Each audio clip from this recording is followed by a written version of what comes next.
Hi, scholars, and welcome back to Writing with Miss Kitchens. We are now on day 36 of writing. Now, the past 2 days, your have-to was to be practicing on some uppercase and lowercase letters. Hopefully, you were able to do that. For now, we're going to actually see exactly how that should have looked when you were practicing. So here, as you can see, I have a piece of paper posted on my board, my wall, sorry.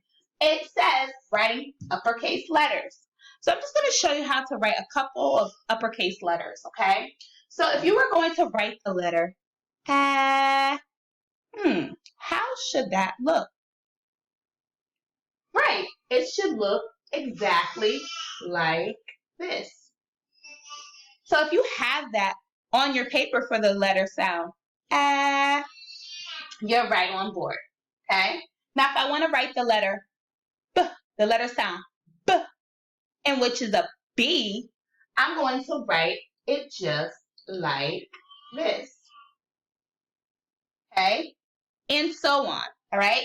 So here are some uppercase letters that I have just shown you. Hopefully your letters are bold and strong for you when you were writing, okay? Now I'm going to show you how to write some lowercase letters, which is kind of my favorite letters to write because those are the letters that you write in between your sentences, right? When you're elaborating on your writing. So here is a lowercase letter. So if I want to write a lowercase letter for the k sound, right? For k, that will be the C, right? So here it is. Here's a lowercase c, right? Our lowercase letters are real small, right? Not too small, but small enough so that our readers can actually read in between our sentences. Now, the next one will be the D sound, right? And we know that the D sound is a D, a letter D. So I just go down and I just give it a big old belly, okay? That's how you make uppercase and lowercase letters. All right, now we're moving on. So that was fun. Hopefully you have fun too. All right, before we go on to our mini lesson, you know Miss Kitchens love to go over the student learning outcomes. I, and which is you, will be able to utilize strategies to produce sentences. I will be able to create sentences with at least 3 words. I will be able to stretch out sounds and write dominant sounds of words. Here are your writing materials for today. You're going to need your writing paper, of course, like you need every day, a pencil or some pencils just in case your pencil breaks, some crayons, and how do you spell anchor chart? That should already tell you what we will be talking about in writing today. All right, little happy writers. So as we were talking about in day 35, our whole class topic in which is farm animals, right? What do you already know about each farm animal? So as you already know, we are always writing across pages when we are writing, right? That's why writers plan their pages before they go into writing. So that day you see me writing and doing our mini lesson, I was talking about a cow, right?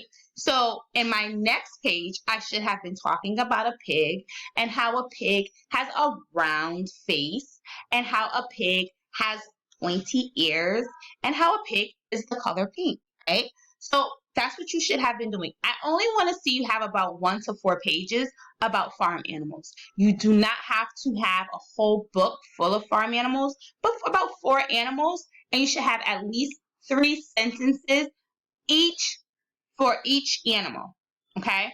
3 sentences for each animal, okay? Great. And just like we were talking about before, planning across pages. When you plan across pages, that means you talk to your readers as if you're talking to them using your voice, right? But you're just writing about whatever it is about that farm animal, giving much information, okay? And you keep stretching it across the pages by elaborating, making sure that each page has a picture. You need to make sure that you have a picture for each page, okay? And you're writing 3 sentences for each page using many words. All right, little happy writers. Now, this is very important because now we're talking about spelling, okay?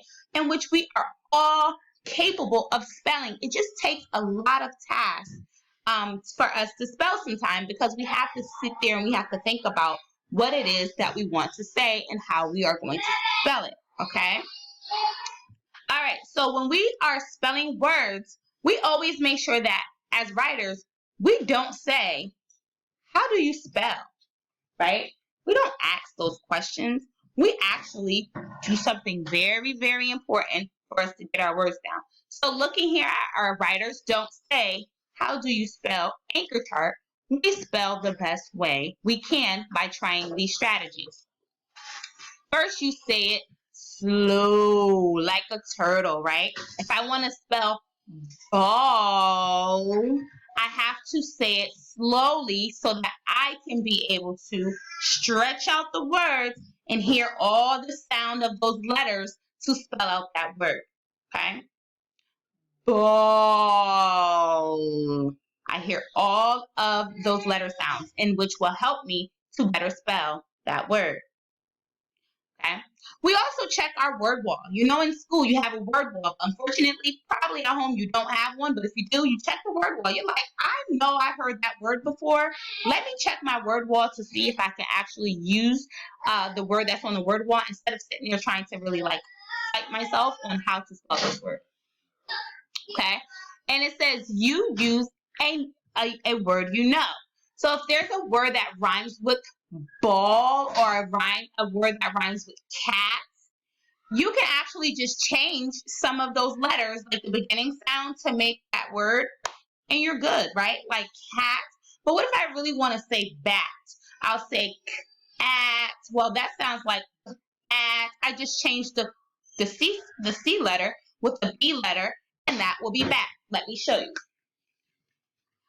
So here we have